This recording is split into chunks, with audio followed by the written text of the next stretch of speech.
Assalamualaikum warahmatullahi wabarakatuh. Waalaikumsalam warahmatullahi wabarakatuh. Iya, selamat pagi semuanya. Pagi. Bagaimana kabarnya hari ini? Alhamdulillah semuanya sehat ya. Baik, sebelum kita mulai pelajaran hari ini, kita berdoa terlebih dahulu ya. Silahkan KM-nya dipimpin untuk berdoa. Sebelum belajar, marilah kita berdoa dahulu. Berdoa di dalam hati, mulai.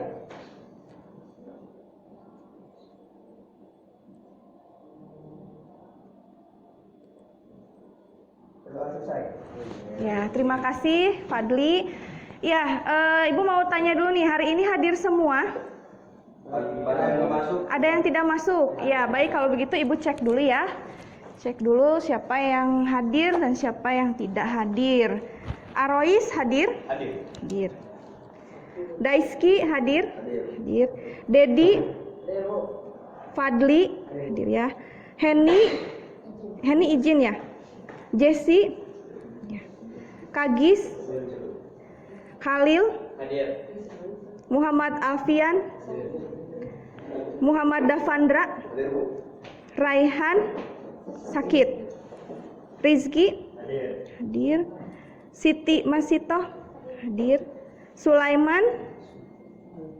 Oh, tidak ada keterangan. Kemana nih Sulaiman nih? Tegar? Tete? Ya. Wildan? Hadir ya. Indra? Hadir. Berarti yang tidak hadir 3 orang ya. Baik, tidak apa-apa. Ya, sebelum Ibu memulai pelajaran hari ini, Ibu ingin bertanya terlebih dahulu. Di pertemuan sebelumnya ada yang masih ingat kalian sudah mempelajari apa? Masih ingat. Siapa yang masih ingat? Ya, Fadli. Unsur pembangun dalam sebuah teks editorial. Unsur pembangun pada sebuah teks editorial. Betul. Ada yang mau menambahkan? Ya, Bu. Ya, silahkan. Fakta dan opini. Fakta dan opini. Ya, kalian sudah membedakan fakta dan opini ya. Ada yang mau menambahkan mungkin fakta itu apa, opini itu apa? Atau ada yang mau menambahkan selain fakta opini, apa saja yang sudah kalian pelajari? Ya, silahkan. Fakta mah lebih ke udah bisa diubah. Iya. Ini mah lebih ke pendapat. Iya, betul, pendapat ya. Ya, Bu. Ya, kalau fakta itu sudah terjadi, yang sudah terjadi tadi tidak bisa dirubah kembali ya, tidak bisa diulangi kembali ya. Kalau yang sudah terjadi, betul. Terima kasih, tepuk tangan dulu dong. Hebat, berarti kalian masih mengingat pelajaran yang sebelumnya. Nah, hari ini kalian masih belajar materi teks editorial, tapi materinya beda ya. Kalau kemarin kan kalian belajar unsur pembangun teks editorial, kemudian fakta opini, ciri-ciri dan sebagainya. Hari ini kalian akan menyeleksi ragam informasi dari berbagai media cetak ya sebagai bahan teks editorial. Itu yang akan kalian pelajari ya. Coba Ibu mau bertanya dulu, kalian pernah menonton berita? Pernah baca berita? Dari berita yang kalian baca atau pernah kalian tonton, berita apa yang disampaikan yang saat ini sedang viral, mungkin sedang fenomenal, kontroversial mungkin beritanya? Berita apa saja coba yang sudah pernah kalian dengar? Ya, silahkan. Tentang KDRT. KDRT siapa? Siapa? Ya, Rizky Bilar dan Lesti ya, itu viral sekali ya beritanya. Yang lain mungkin? Ya, Fadli silahkan. Tragedi Kanjuruhan. Tragedi Kanjuruhan, betul sekali ya. Itu masih dibicarakan karena masih ada banyak korban ya yang terus bertambah korban meninggal dunianya. Sekarang yang lain coba, ada lagi berita yang lain mungkin? Kalau Ibu kemarin itu sempat mendengar informasi tentang obat paracetamol yang dilarang ya. Ya, yang menyebabkan apa? Yang menyebabkan gagal ginjal ya, gagal ginjal akut katanya. Nah, Ibu kemarin baca berita itu kan juga sangat viral ya, beritanya sangat aktual seperti itu. Nah, kenapa Ibu tadi bertanya tentang berita yang viral, fenomenal? Itu karena ada kaitannya dengan materi hari ini. Jadi hari ini nanti kalian akan menentukan isu aktual dari berbagai macam media, baik itu media cetak media elektronik ataupun dari internet. Nah, kan kalian kalau dapat informasi itu kan tidak hanya dari media cetak saja ya, bisa dari YouTube, bisa dari internet dan sebagainya. Bahkan sekarang di TikTok dan juga di Instagram itu sudah banyak memunculkan informasi berita yang terupdate dan terkini seperti itu. Paham ya? Nah, jadi tujuan pembelajaran kalian hari ini yang pertama, kalian nanti menentukan isu aktual yang terdapat pada media, baik itu media cetak, elektronik ataupun internet. Yang kedua, nanti kalian bisa memilih informasi yang sesuai dengan kriteria bahan teks editorial seperti itu. Paham ya? Ya, baik.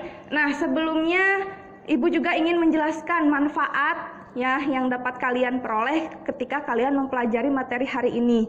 Jadi manfaatnya itu banyak ya, selain kalian mencapai tujuan pembelajaran, nanti kalian juga akan belajar bagaimana cara berkomunikasi yang baik melalui teks-teks berita yang kalian baca, melalui informasi-informasi yang kalian gali, kalian akan belajar berkomunikasi yang baik. Ya, sehingga nanti ketika kalian berkomunikasi itu nanti bisa menggunakan bahasa yang yang mudah dipahami oleh orang lain, sehingga apa yang kalian sampaikan bisa dipahami oleh orang lain dengan baik ya, seperti itu. Paham ya? Nah, tentu saja nanti akan bermanfaat juga ketika kalian mau bekerja, kan kalian SMK ya, harus siap bekerja. Bagaimana cara berkomunikasi dengan baik dan benar, bagaimana cara kalian mengungkapkan pendapat, atau misalnya kalian memberikan gagasan dengan cara yang baik dan benar. Jangan seperti netizen-netizen ya. Kalau netizen-netizen itu kan kalau mengungkapkan fakta, mengungkapkan opininya itu kan tidak baik ya, dengan kata-kata yang kasar, dengan cara menghina dan sebagainya. Jangan sampai kalian mengikuti jejak netizen yang kurang baik seperti itu. Makanya kita belajar cara menggali informasi yang baik seperti apa, agar nantinya kalian juga belajar menyampaikan informasi, berkomunikasi dengan baik. Paham? Oke, baik, terima kasih. Nah, selanjutnya Ibu akan menayangkan tayangan video. Jadi kan tadi mau menggali informasi ya dari berbagai media, ya baik cetak maupun elektronik. Nah, sekarang kita lihat berita yang pertama dari video tayangan yang Ibu akan tayangkan.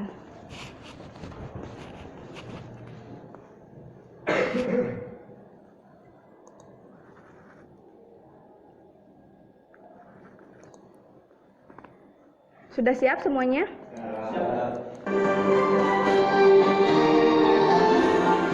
Duka mendalam tragedi Kanjuruhan.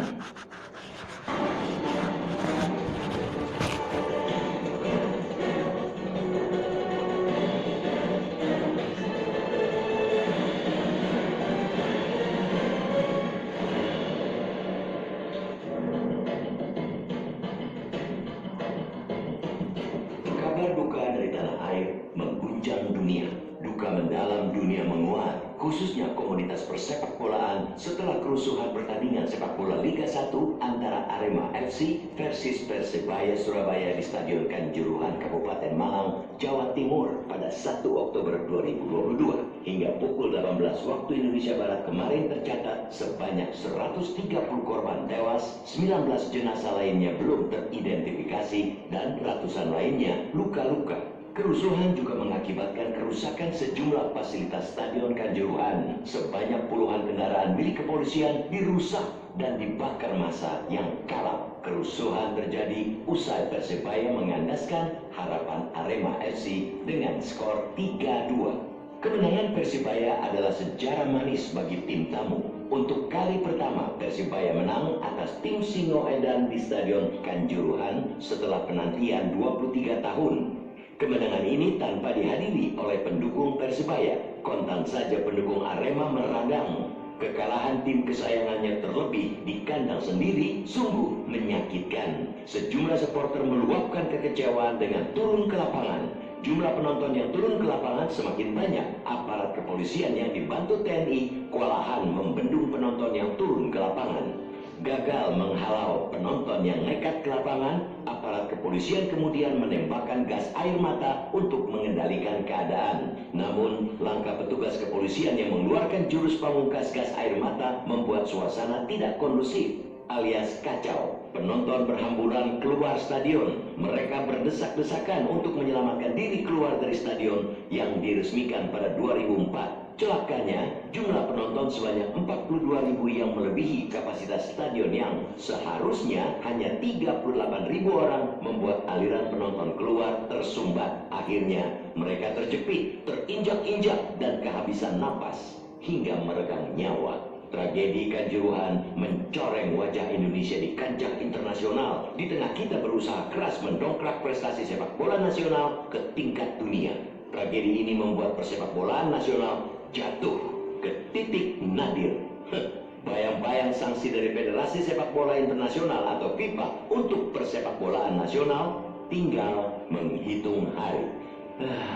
Tragedi mematikan sekaligus memalukan ini menunjukkan buruknya pengelolaan persepakbolaan nasional, terutama manajemen pertandingan. Antusiasme penonton yang ingin menikmati sajian tim kesayangannya di lapangan hijau tak pernah padam. Hal itu sebenarnya modal sosial yang sangat berharga untuk pengembangan persepakbolaan nasional. Sayangnya, gayung tak bersambut. Manajemen pertandingan di bawah Liga Indonesia baru masih buruk sekali. Sebelumnya, 2 supporter sepak bola pendukung tim Persib Bandung harus kehilangan nyawa saat akan menyaksikan pertandingan Piala Presiden 2022 di Stadion Gelora Bandung Lautan Api pada Juni lalu.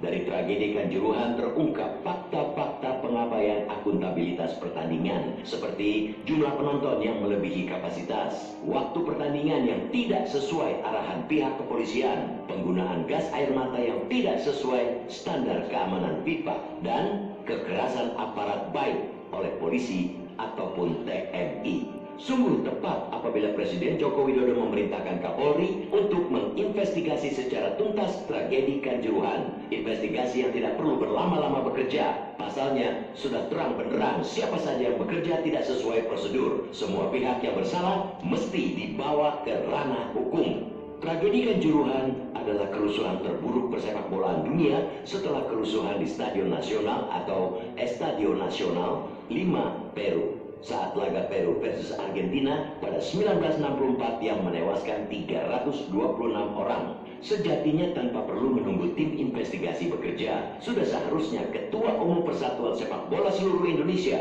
atau PSSI, Kapolda Jatim dan Kapolres Malang mengundurkan diri jabatan sebagai pertanggungjawaban moral atas tragedi yang mencampakkan wajah Indonesia di dunia internasional. Investigasi dan evaluasi pertandingan secara menyeluruh menjadi momentum bersih-bersih benalu persepakbolaan nasional. Sepak bola jangan menjadi kuburan massal. Sepak bola adalah olahraga rakyat, harus menggembirakan, membahagiakan, dan bagian dari kohesi sosial masyarakat. Namun demikian, nyawa manusia harus tetap berada di atas sepak bola.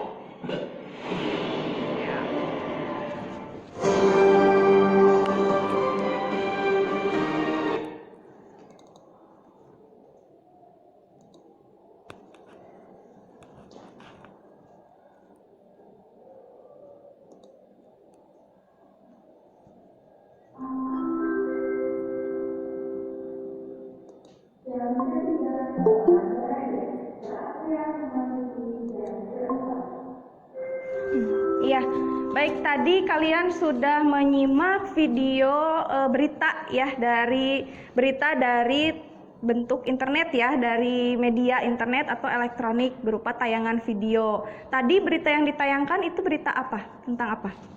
Satu orang yang menjawab, ya Fadli. Berita tentang apa Fadli tadi? Kerusuhan supporter di Stadion Kanjuruhan Malang. Iya, kerusuhan supporter di Stadion Kanjuruhan Malang, betul ya. Kira-kira informasi apa saja sih yang disampaikan pada berita tadi? Ada isu aktual apa dalam berita yang kalian sudah simak tadi? Ya, silahkan. Menaikkan kapasitas supporter, Bu. Ya, tadi katanya kapasitasnya ya, kapasitas si stadion itu melebihi batas maksimalnya. Harusnya tadi berapa ya kalau tidak salah? 3.800, tapi ini sampai 42.000. Ya, betul. Isu aktual yang lainnya dari berita yang tadi apa? Siapa yang mau jawab? Silahkan angkat tangan. Ya, Arois. Pesepak bolaan Indonesia terancam dihentikan karena tragedi tersebut. Iya, sempat dihentikan ya katanya ya. Betul ya. Ya, tepuk tangan dulu untuk yang sudah menjawab. Berarti sudah menyimak dengan baik ya. Baik, nah tadi kan dalam bentuk tayangan video ya, dalam bentuk media dari internet atau dari elektronik. Nah, sekarang Ibu akan menampilkan ragam informasi yang lain dari media cetak online ya. Sebentar.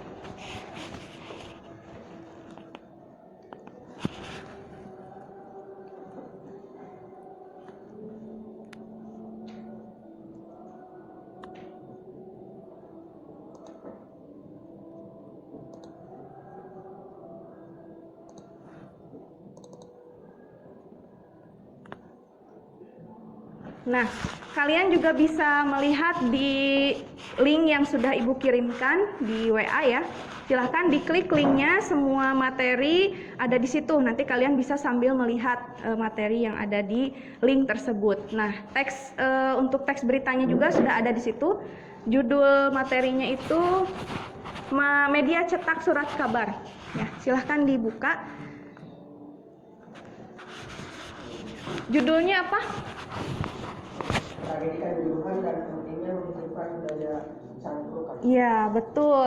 Tragedi Kanjuruhan dan pentingnya menghidupkan budaya cangkrukan. Nah, masih sama beritanya dengan yang di video tadi? Masih satu tema ya, masih satu topik tentang Kanjuruhan, tapi dari bentuk media yang berbeda, yaitu teks, dalam bentuk teks kalau ini ya. Nah, dari mana nih? Dari mana redaksinya? Dari mana? Antara News, betul. Fadli tadi bilang katanya dari Antara News, betul ya. Ini dari Antara News pada hari Minggu 2 Oktober 2022. Masih di bulan yang sama ya, dan kasusnya juga masih hangat dibicarakan sampai saat ini. Nah, baik, siapa yang mau membaca paragraf 1, 2, dan 3? Siapa? Silahkan. Fadli lagi, silahkan. Sampai 3 paragraf. Nanti yang lain melanjutkan ya. Iya. Kerusuhan yang berujung pada banyaknya korban jiwa melayang dalam pertandingan Arema FC melawan Persebaya di Stadion Kanjuruhan, Malang. Sabtu tanggal 1 Oktober 2022 malam, mengingatkan kembali pada suasana batin yang menakutkan pada era akhir 1980-an hingga awal 1990-an.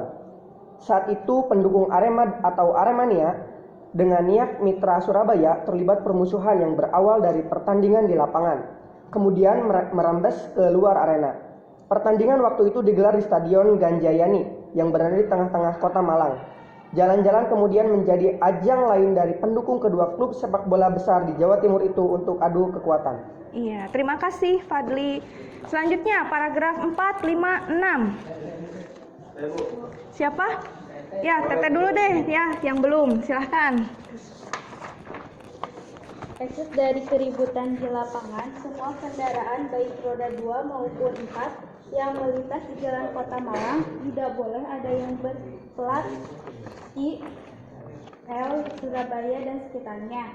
Jika ketahuan ada motor atau mobil berplat L, maka akan dikeroyok. Di akhir 80-an hingga 90-an itu, mahasiswa asal Surabaya dan sekitarnya yang motornya berplat L tidak pernah berani menggunakan kendaraannya hingga berhari-hari. Motor-motor itu betul-betul disembunyikan di kamar-kamar kos di kota Malang. Bahkan di kampung-kampung tempat indekos, mahasiswa asal Surabaya berupaya keras menghilangkan identitas kesurabayaannya agar tidak menjadi sasaran pengeroyokan dari arek-arek Malang. Tidak hanya di Malang, arek Surabaya pendukung Niat Mitra kala itu dan kini Persebaya yang dikenal dengan sebutan bonek juga melakukan hal serupa. Kendaraan berplat N, Malang dan sekitarnya tidak ada yang berani keluar ke jalan di kota pahlawan. Kendaraan plat N menjadi incaran amukan para bonek. Begitulah aksi balas dendam supporter kedua klub itu terpelihara dan beranak pinak. Bahkan ketika kedua klub itu bertanding di luar Malang atau Surabaya, tawuran keduanya juga sering terjadi. Iya, terima kasih Teteh yang sudah membacakan. Siapa lagi yang mau meneruskan paragraf selanjutnya? Daisky ya? Oh iya, silahkan. Tahun 2022 adalah kasus paling tragis dari sikap fanatis buta pendukung klub sepak bola dengan korban meninggal hingga 130 orang. Sebagaimana dirilis oleh Menteri Koordinator Bidang Pembangunan Manusia dan Kebudayaan Muhadjir Effendi.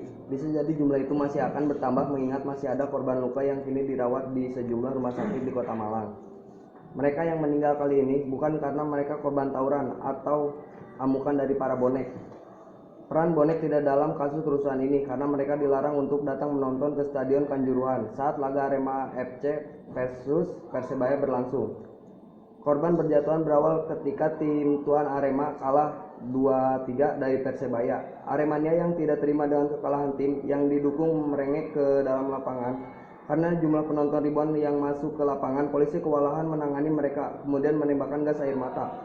Penonton banyak yang merasa sesak napas, sementara yang lain panik. Beberapa yang sesak kemudian terjatuh dan terinjak-injak oleh penonton yang berusaha keluar dari stadion. Iya, sudah ya. Terima kasih yang sudah membacakan. Nah, jadi itu masih berita yang sama ya. Itu masih berita yang sama, namun disampaikan di media cetak yang berbeda. Yang satu media cetak surat kabar secara online ya, sedangkan yang tadi yang sudah kalian simak dalam bentuk media elektronik atau dari internet. Ya, baik, coba kita tentukan tadi dari teks yang sudah kalian baca, isu aktualnya ada apa saja? Isu aktual dari teks yang sudah kalian baca. Ya, silahkan. Ada yang bisa menjawab? Oke, silahkan. Kerusuhan yang berujung menyebabkan banyak korban. Ya, kerusuhan yang berujung menyebabkan banyak korban tadi katanya ya. Ada yang lain yang mau menambahkan? Ya, Tete, silahkan. Mengingatkan kembali pada suasana batin yang menakutkan pada era akhir 1980-an hingga awal 1990-an. Iya, betul ya. Tadi di sana disampaikan bahwa peristiwa tadi itu mengingatkan kembali pada suasana batin yang menakutkan pada era akhir 1980-an sampai 1990-an. Iya, sudah mengerti? Paham ya bahwa di dalam berita yang kalian baca ataupun yang kalian simak itu pasti akan ada yang namanya isu aktual. Jadi peristiwa yang sedang hangat dibicarakan atau diperbincangkan, betul, yang sedang fenomenal, yang sedang viral itu apa? Nah, itu disampaikan yang disebut dengan isu aktual ya. Baik, selanjutnya Ibu sudah kirimkan juga ya tadi di Google Drive, di link yang tadi Ibu share di grup. Silahkan nanti dilihat, ada LKPD yang harus kalian kerjakan secara berkelompok. Nah, sekarang silahkan duduknya berpindah secara berkelompok.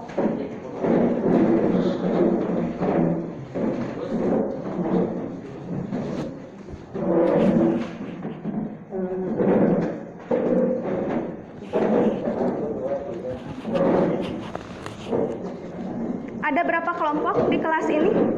Ada 3 ya, ada 3 kelompok. Kelompok 1 di mana duduknya? Oh, di sebelah sini ya, kelompok 1. Kelompok 2. Kelompok 2 di sini. Kelompok 3. Ya, di sana ya. Baik. Ibu akan jelaskan terlebih dahulu LKPD-nya ya, cara mengisi LKPD-nya. Sudah dibuka LKPD-nya ya, per kelompok masing-masing. Nah, jadi pertama tugas kalian adalah mencari tentang penjelasan ragam peristiwa atau isu teks editorial. Kemudian cara menyeleksi ragam informasi. Silahkan kalian berselancar di Google ya untuk mencari tadi ragam peristiwa atau isu, cara menyeleksi ragam informasi, dan kriteria bahan teks editorial. Ya, silahkan. Kemudian nanti setelah itu setiap kelompok harus mempresentasikan ketiga yang kalian temukan tadi ya. Nanti perwakilan saja satu kelompok satu orang yang membacakan. Misalkan kelompok 1 membacakan yang A, yang bagian A tentang ragam peristiwa atau isu. Nanti kelompok 2 berarti bagian B, cara menyeleksi ragam informasi. Dan nanti kelompok 3 membacakan hasil temuannya tentang kriteria bahan teks editorial. Itu ya, paham untuk sampai di situ ya. Setelah itu nanti kalian mengerjakan tugas yang nomor 2, 3 dan 4 ya. Yang ketiga itu kalian mencari minimal 2 berita ya yang isinya sama dari 2 media yang berbeda.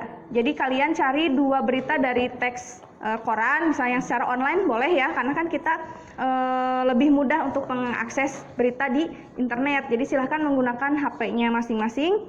Nah selanjutnya nanti mencari 2 berita lagi dari YouTube. Boleh dari YouTube, boleh dari internet, pokoknya dalam bentuk tayangan video. 2, jadi 2 yang berbentuk teks, 2 yang berbentuk video. Paham ya? Oke. Nah setelah itu nanti jangan lupa ditulis itu redaksinya dari mana. Ya, redaksinya dari mana, kemudian judul beritanya apa. Nah, setelah itu kalian susun dari semua berita yang sudah kalian baca dan sudah kalian simak, kalian susun isu aktualnya apa saja dari berita-berita itu. Kalian susun, kalau misalnya ada 5 ya berarti susun menjadi 5 isu aktual. Misalnya setelah disusun, nanti kalian memilih salah satu isu aktual atau salah satu informasi yang cocok untuk dijadikan bahan teks editorial nanti. Ya, paham? Baik, kalau ada pertanyaan dan jika ada kesulitan silahkan boleh bertanya ke Ibu ya. Waktu pengerjaannya 25 menit dari sekarang, silahkan berdiskusi dengan teman kelompoknya.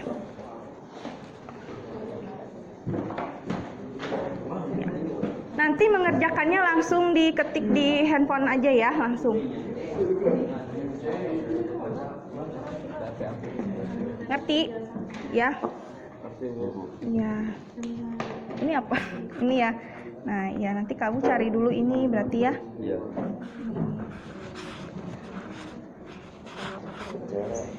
Pura-pura nanya aja.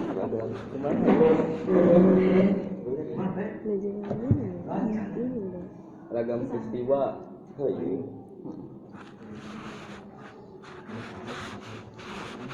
Ya, cari tahu dulu ya, cari tahu informasi yang tadi, yang 3 tadi dulu ya.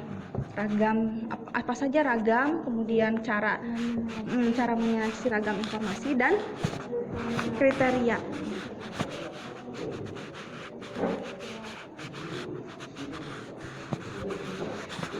Bisa? Bisa ya.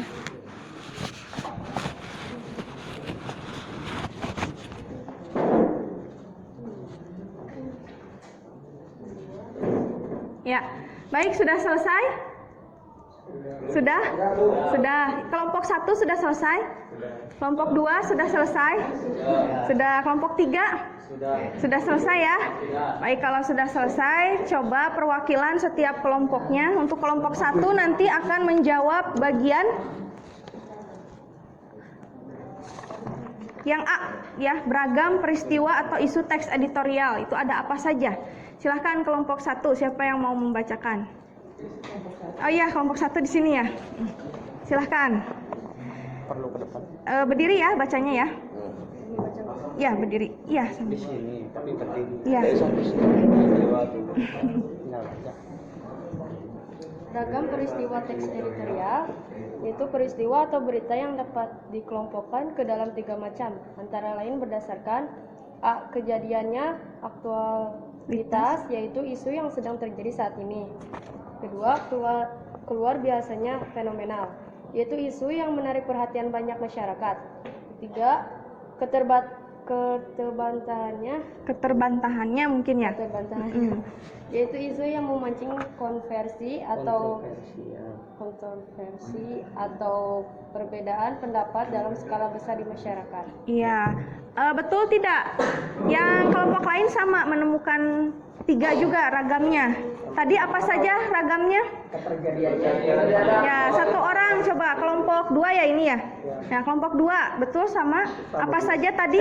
Yang pertama keterjadiannya Keterjadiannya, atau aktualitas. aktualitas, 2, keluar biasanya atau fenomenal. ya. Dan yang terakhir keterbantahannya atau kontroversial. Ya, betul ya. Berarti ada 3 ragam peristiwa isu teks editorial. Nah, coba kita lihat di sini juga Ibu sudah siapkan materinya. Jadi kita cocokkan ya. Betul tidak yang kalian temukan?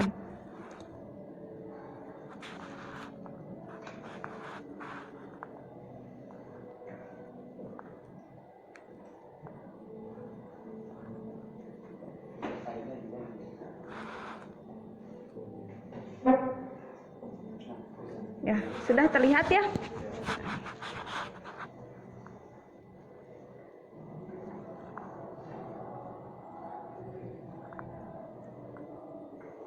Nah, ini ya, ragam peristiwa atau isu teks editorial. Betul ya, ada 3, ada aktual, ragamnya itu ada ragam aktualitas, fenomenal, dan kontroversial.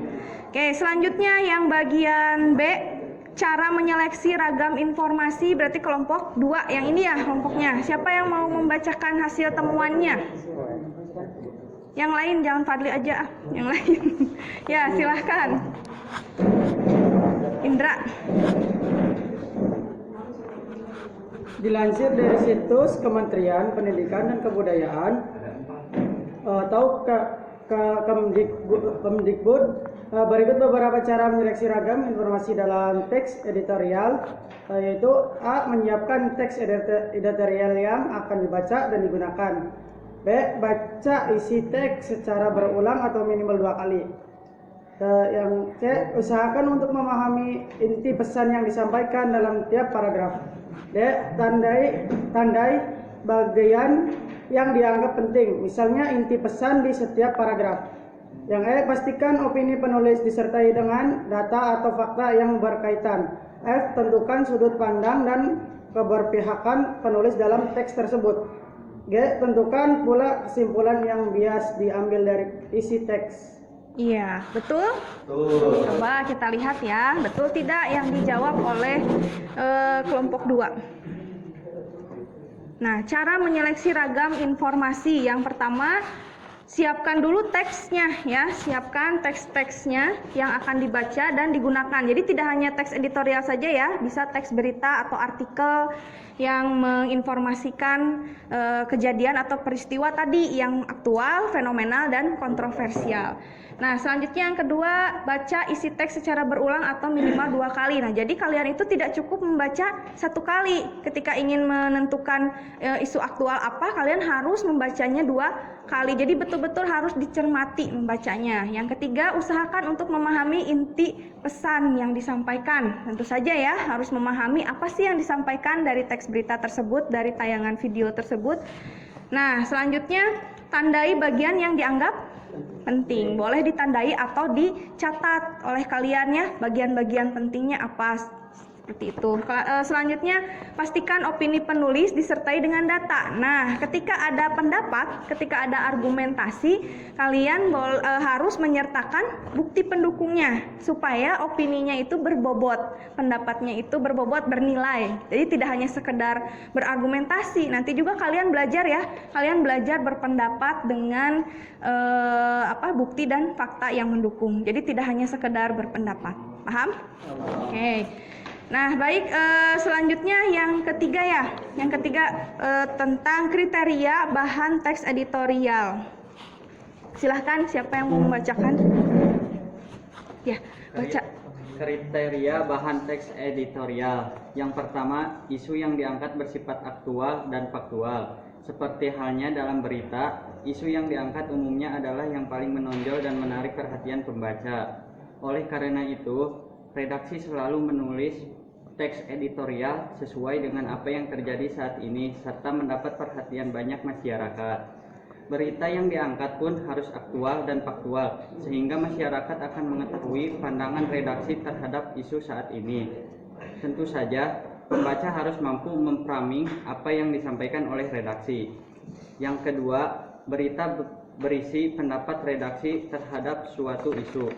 Teks editorial bukan berisikan suatu kebenaran seutuhnya, melainkan pendapat redaksi terhadap suatu isu. Yang ketiga, pendapat yang disampaikan oleh redaksi memuat sisi positif dan negatif dari isu yang diangkat. Pendapat yang disampaikan redaksi juga harus objektif sehingga pembaca akan mengetahui sisi positif dan negatif dari isu yang diangkat. Permasalahan yang diangkat skala nasional. Yang keempat, permasalahan yang diangkat skala nasional. Secara umum, masyarakat sangat tertarik pada isu yang sedang populer di seluruh negeri. Misalkan saja pemilihan presiden. Tentu saja masyarakat ingin mengetahui aktivitas maupun berbagai hal tentang pemilihan presiden, sehingga masyarakat dapat memilih sesuai dengan yang dipilih. Udah hanya itu. Ya, sudah itu saja kriterianya. Coba kita lihat ya.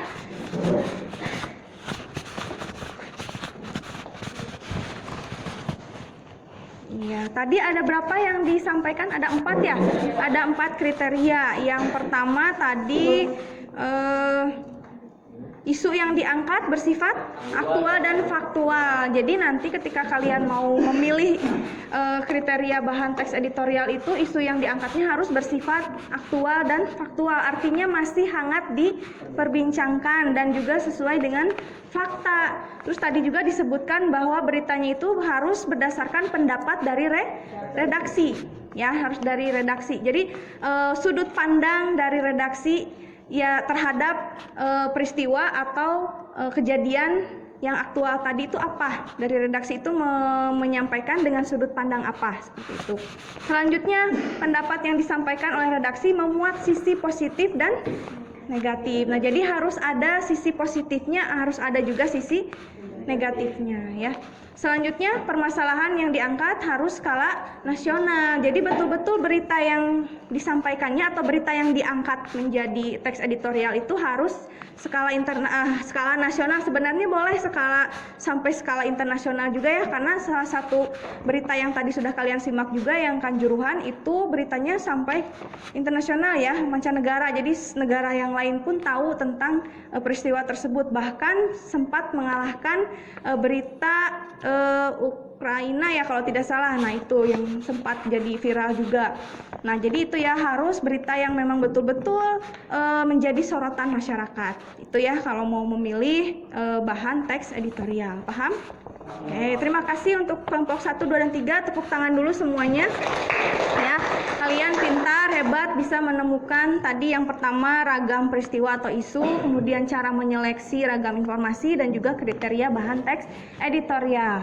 Nah, sekarang silahkan lanjutkan untuk mengerjakan LKPD yang nomor 2, 3, dan 4. Sudah paham ya? Kalian tinggal mencari, tadi kan sudah tahu cara menyeleksi ragamnya bagaimana, kemudian kriterianya seperti apa, kemudian ragam isunya itu ada yang kontroversial, ada yang aktual, ada yang fenomenal. Nah, silahkan cari 2 berita dalam bentuk media cetak dan juga 2 berita dalam bentuk video atau elektronik dari internet. Silahkan.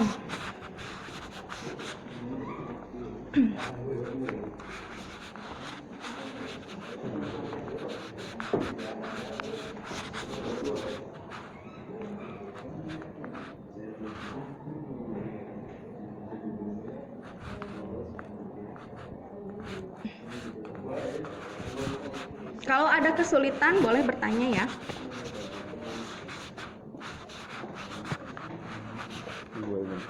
Ya, ini apa judul beritanya? Nah, ini kan nanti yang dibacain ini. Ya. Jadi nanti sebutkan judulnya 2, berarti kan yang dari media cetak, yang ini berarti yang dari video YouTube-nya.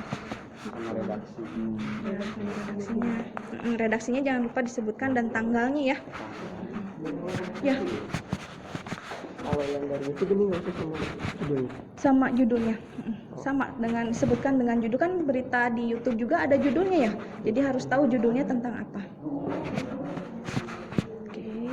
Kelompok ini ada kesulitan tidak? Nanti yang dibacakan berarti ini ya. Yang apa? Redaksinya dari mana, judulnya apa, sama yang ini juga 2, berarti kan ada 2. Nanti isu aktualnya dibacakan semuanya. Ya. Ya.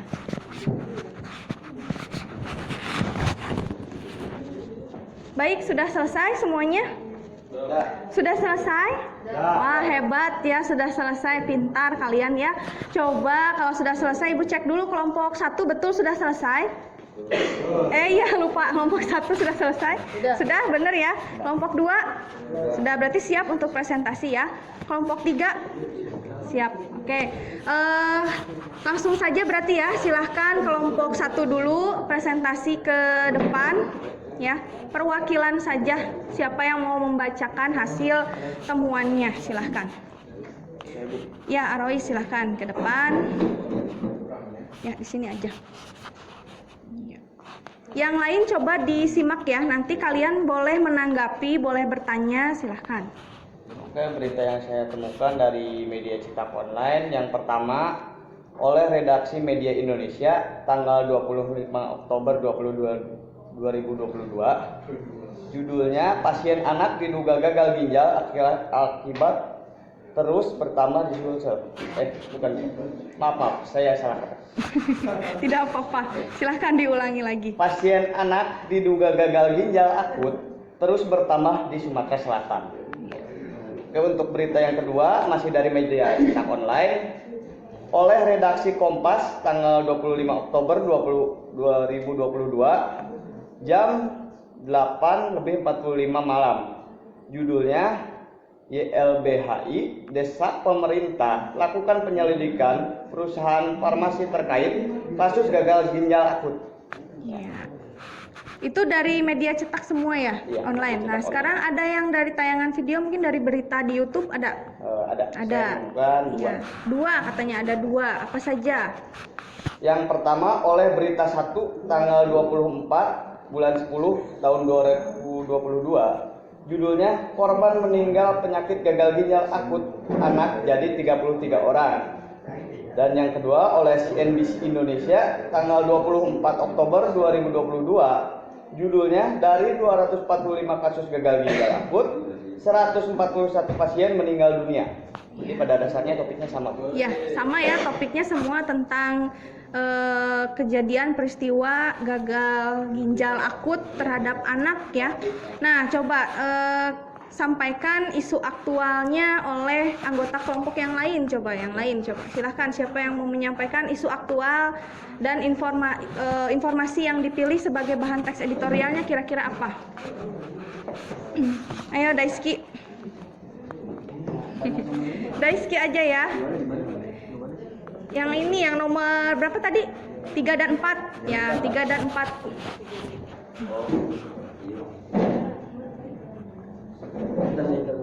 Ya. Iya. 3 dan 4 ya, nomor 3 dan 4. Yang ini Bu. Cetak Iya, online. itu. Isi aktual berita dari media cetak online. Sini sebelah sini Daisuke, biar kelihatan. Nah, gitu. A. Sebagai rumah sakit rujukan untuk kasus gagal ginjal atau pada anak, RSUP Muhammad Faisin Palembang terus menerima pasien baru. Ada 2 pasien tambahan yang diduga mengalami gagal ginjal akut. B. Yayasan Lembaga Bantuan Hukum Indonesia YLBHI mendesak pemerintah melakukan menyelidiki terhadap perusahaan farmasi yang terbukti mengeluarkan produk dengan kandungan yang menyebabkan gagal ginjal akut progresif atipikal. Ya, yang keempatnya. Informasinya itu.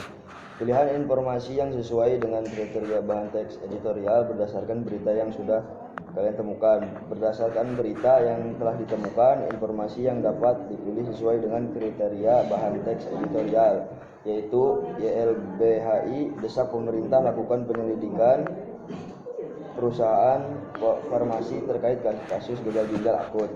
Dengan informasi tersebut, masyarakat perlu waspada terhadap kasus ginjal atau pada anak, mengingatkan jumlah korban yang terus bertambah di mana-mana. Pemerintah juga perlu bertindak cepat dalam menangani kasus tersebut. Ya, dari kelompok lain ada yang mau menanggapi? Tadi jadi yang disampaikannya apa katanya informasinya? Tentang gagal ginjal. Katanya pemerintah harus segera bertindak ya agar tidak terus bertambah lagi korbannya ya. Oke, baik, terima kasih, tepuk tangan dulu untuk kelompok 1. Tangan, silahkan boleh duduk ya. Selanjutnya dari kelompok 2 silahkan.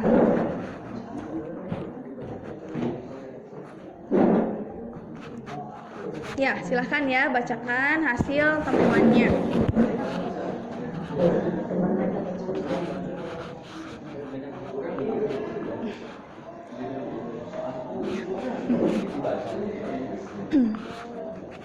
Baik, silahkan. Oleh redaksi Media Indonesia. Yang keras suaranya. Oleh redaksi Media Indonesia tanggal 25 Oktober 2022. Agak maju coba. Kejati Jatim terima berkas perkara tragedi Kanjuruhan yang tewaskan 135 supporter. Iya. Berarti tentang Kanjuruhan ya? Oke. Sudah? Ada lagi yang lain yang ditemukan? Yang videonya ada? Ada yang dari apa? YouTube? Ya, dari YouTube katanya menemukan juga berita yang sama ya?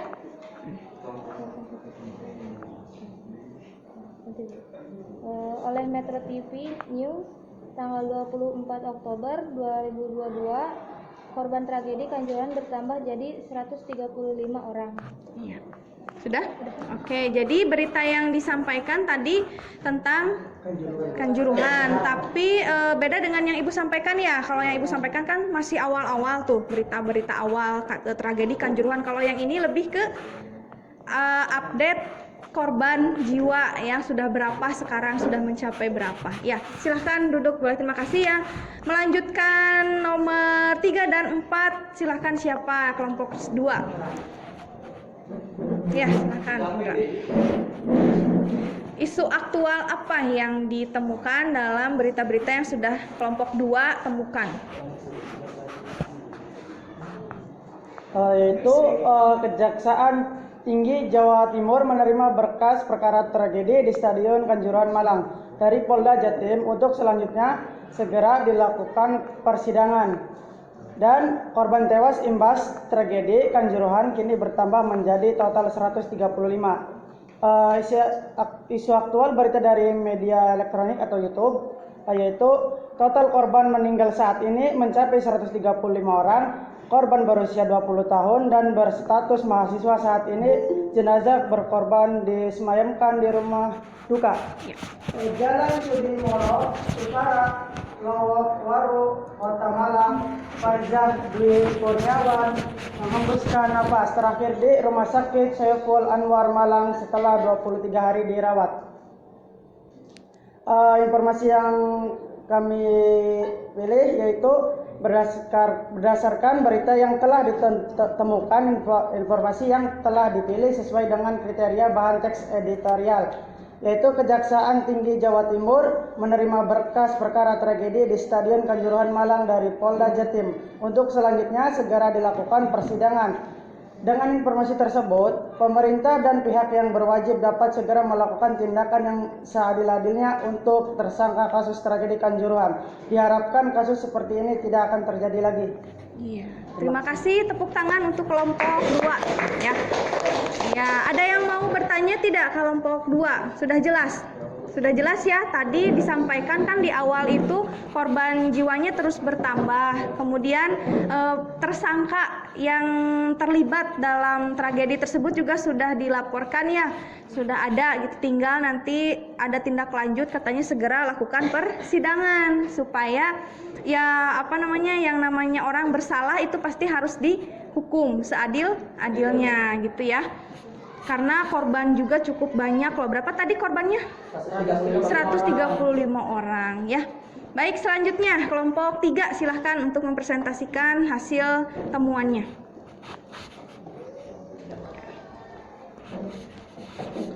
Ya, saya menemukan berita dari media cetak online Ya. oleh redaksi Media Indonesia. Media Indonesia dan 25 Oktober 2022. Ya. Judulnya Pakar Awas Varian COVID-19 XSB Oh, ini tentang COVID nih ya beritanya. dan XBC berpotensi munculnya gelombang baru.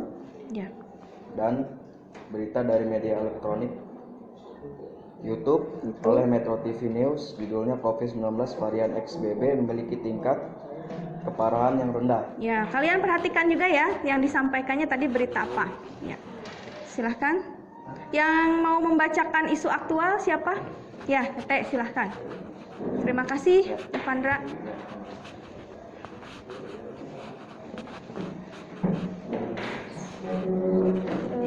Isu aktual berdasarkan berita yang pertama dulu yang dari media cetak adalah kasus COVID-19 hari ini bertambah lebih dari 3.000 orang, naik dari hari sebelumnya sekitar 1.700 orang dan hari-hari sebelumnya. Artinya dalam 2 hari kasus COVID-19 naik 2 kali lipat. Untuk berita yang kedua dari media cetak, varian Omicron, XBB, dan XBC dilaporkan tidak bisa terdeteksi oleh penguji antigen. Hal ini diketahui lewat Departemen Kesehatan Filipina yang mengungkapkan pendeteksian virus hanya bisa dilakukan dengan pengurutan genom dengan sampel yang dikumpulkan dari tes RT-PCR. Oke. Untuk dari yang media YouTube-nya, pakar epidemiologi UI, Pandu Riono menyebut varian XBB memiliki tingkat keparahan yang rendah, namun masyarakat harus tetap waspada dengan melakukan vaksinasi booster untuk meningkatkan imunitas. COVID-19 varian Omicron XBB yang membuat lonjakan pasien di Singapura dikabarkan telah masuk ke Indonesia.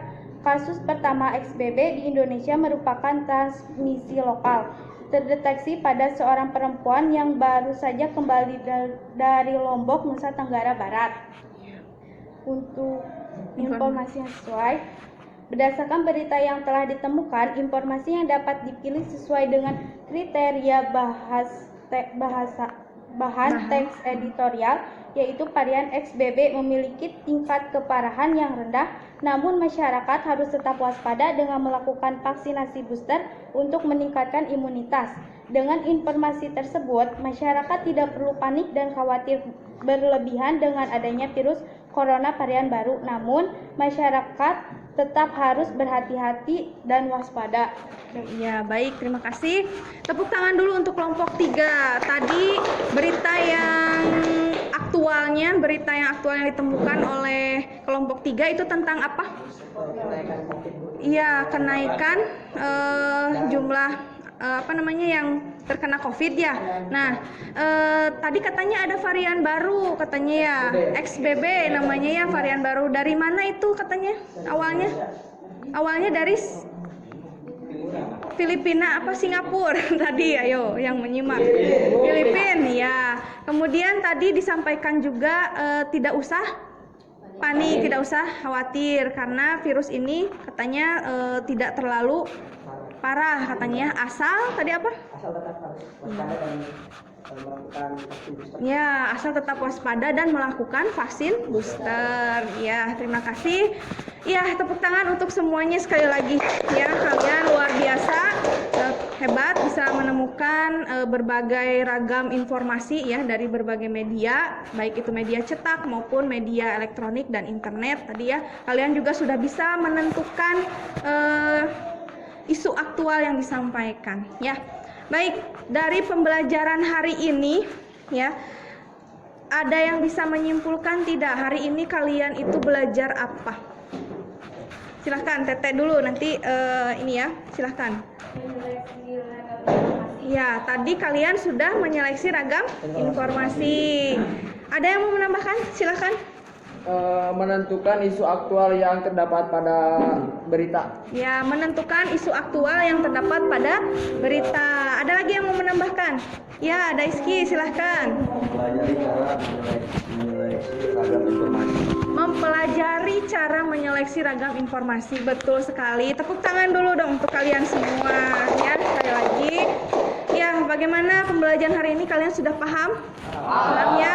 Semoga kalian bisa mengambil hikmahnya, mengambil pelajaran yang sudah kalian laksanakan hari ini. Dengan tadi ya, Ibu sudah katakan manfaatnya itu adalah dengan kalian menemukan berbagai ragam informasi, menggali informasi, berita-berita baik dari media cetak maupun media elektronik.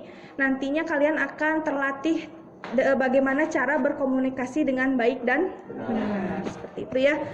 Kalian juga nanti dilatih bagaimana cara menyampaikan informasi yang baik dan benar. Tadi ya, jangan sampai seperti netizen yang kalau berkomentar atau menyampaikan pendapat itu tidak dengan cara yang baik, bahkan menggunakan kata-kata yang kasar. Nah, jangan sampai seperti itu. Kalian harus lebih bijaksana lagi dalam menyampaikan pendapat. Baik, untuk pertemuan selanjutnya kita akan belajar struktur teks editorial dan kebahasaan teks editorial. Ya, untuk pertemuan selanjutnya. Jadi nanti seperti biasa Ibu juga akan kirimkan materinya terlebih dahulu di WA group masing-masing ya, di WA group kalian. Nanti kalian pelajari dulu supaya sedikitnya sudah tahu materi apa yang akan dipelajari. Ada pertanyaan tidak? Tidak ada? Baik, kalau tidak ada, untuk menutup kegiatan pembelajaran hari ini, mari kita ucapkan hamdalah bersama-sama. Alhamdulillahirrahmanirrahim. Terima kasih untuk hari ini. Semoga apa yang Ibu sampaikan bisa bermanfaat untuk kalian semua. Mohon maaf bila ada kekurangan dan kesalahan dari Ibu. Wassalamualaikum warahmatullahi wabarakatuh. Ya, terima kasih ya.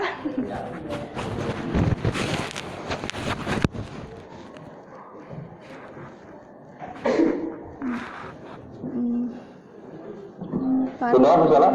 Iya Pak, sudah.